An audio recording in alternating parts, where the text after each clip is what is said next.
Happy Thanksgiving to all of my family members out there. What's going on? My name is D, and welcome to D's Rides. Of course, it's the channel with vlogs, how-tos, and of course, car reviews. And so before we get into today's vlog, I want to remind each and every one of you that my channel giveaway is going on right now. Yes, it is live. I will put a link up at the top of the video so that you can get all of the details. And of course, you'll at least need to make a comment on my last video, which I'll once again link up here, and be a subscriber to enter. We have some pretty dope prizes for you to win, and it's all in celebration of my 1-year ownership of my beautiful C7 ZR1, known as La Fonda. Now to the topic or topics of this video. First, what you saw at the beginning of this video was the newly released C8 video from the Middle East. As you know, GM is targeting the worldwide market with the C8, and it will be available in either a left-hand or right-hand drive configuration. Now, the video, although shot in the Middle East, is the standard left-hand drive, as the roads and cars in Dubai are just like they are here in America. But nonetheless, you can see GM extending that reach out to the worldwide market. So now for the big news, and that is all about the C8 Mid-Engine Corvette ZR1. Now, I personally don't think that they'll end up using the ZR1 moniker again with the C8, and that it will likely be the Zora, but that's just my personal opinion. So from day one that the new C8 Mid-Engine Corvette was announced, everyone and their mama was speculating about what power plants were going to be in the Z06 and the ZR1 trim levels. There were so-called leaks that were coming out in droves, from patents that were being sought by GM to snippets of the interior as well as renders from multiple people. Much of it was just speculation, but there were some that were fairly spot on. The latest in the speculation saga has been the MotorTrend article that the new C8 ZR1 will end up getting a hybrid twin-turbo dual overhead cam V8 pushing 900 horsepower. Now, this is about what we had expected. The top trim level having anywhere between 900 and 1,000 horsepower. Now, here's the issue and the problem with speculation, is if it comes with any less than 900 horsepower, people are going to complain. Now, I'm sure they'll find something to complain about anyway, because we know no one is ever truly happy. So everyone, who wouldn't be excited about a 900 horsepower mid-engine car, all-wheel drive? Now, to caveat that, this was reported by MotorTrend. Now, yes, I know they messed up with the dyno numbers and everything like that, but MotorTrend, for all intents and purposes, is a decent publication to go to when you're trying to get information. But what they're saying this time around is that they have on good authority someone, within GM, that the Halo car, the almighty Corvette ZR1, will have 900 horsepower, and it will feature a first ever all-wheel drive Corvette. If you remember back in August, MotorTrend also reported that the upcoming Z06 would feature a twin-turbo flat-plane crank dual overhead cam V8 based off of the C8R's engine. MotorTrend now says that they have someone who is deep within GM, someone like a senior official that has confirmed the rumors of it being a hybridized mid-engine car. Now, when someone thinks of a hybrid, you begin thinking of fuel economy, lessening your carbon footprint. However, this hybrid will be all about performance, and it will be built upon the Z06's all-new engine to fill the torque gaps and increase total output to 900 horsepower. The engine details are still under wraps, as the source didn't want to disclose the particulars about the engine. So because of that, it is still unclear whether the street cars will share the C8R's 5.5 liter displacement, which is fairly large for a flat plane crank engine.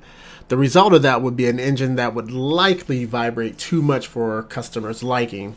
Keep in mind, past rumors range anywhere between 4.2 liters and 5.5. Cramming a hybrid system between the engine and transmission will boost output tremendously. In previous conversations, it was discussed that the frunk area in the base C8 Stingray is shielding space for two front-mounted electric motors, which both increases performance as well as performing active torque vectoring. Simply put, torque vectoring is when a car can transfer or control the torque to a wheel or an axle in order to improve performance, grip, handling, and stability. This design will complement the rear axle's electronically controlled limited slip differential. Now, don't be alarmed if you start to see the poundage add up on the ZR1 like my man Dwight Goodman. Spare me. This is likely because of the electronic motors, the battery pack, the inverters, and the wiring that will have to go into this new hybridized beast. The 900 horsepower will hopefully balance the extra weight out. A low center of gravity is the name of the game, according to MotorTrend, as the publication had questioned where GM may put the battery. Other mid-engine hybrids like the NSX mount the battery along the firewall between the engine and seats. GM could also utilize space at the bottom of the frunk or trunk, depending on how large it is. It would be interesting to see if GM will sacrifice a bit of space somewhere, which could affect the cargo space of the frunk or trunk just slightly. Most expect the battery to be fairly small, as it will only be used to hold enough juice to boost the engine under hard acceleration.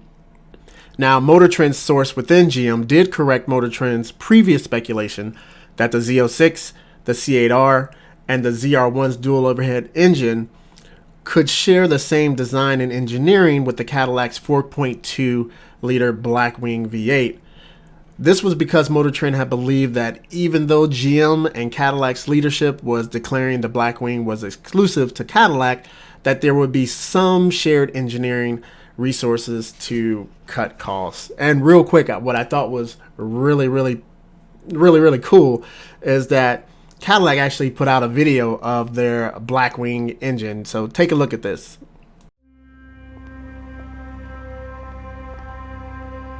This isn't new to us.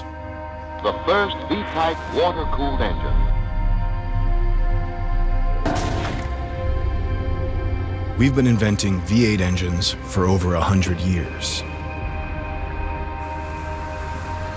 Every detail crafted by skilled hands. Proudly built by a single person. With forged steel of the highest caliber. Sand casted for a perfect fit. Propelled by up to 550 horsepower and 627 pound-foot of torque. No, this isn't new to us. This is what's next, and it's about to take flight. Introducing our latest twin-turbo V8 engine, the Blackwing. Available exclusively in the Cadillac CT6. Nah, I really like that video. Now, as you probably heard at the end of it, it said this engine was exclusively used for the CT6. So I don't know if that was put out there to dispel any rumors or anything like that, but it's pretty clear that that Blackwing is not going to be used for anything other than the CT6. So everyone, that's all that I have time for today. I once again want to wish everyone a happy Thanksgiving. So if you like this video, please go ahead and smash that like button. If you like the channel, please go ahead and also hit the subscribe button. And don't forget to hit the bell notification button, so each and every time I put out a video, you'll be notified. And as always, everyone, I like for you to remember, everyone deployed. And we out. I mean, go.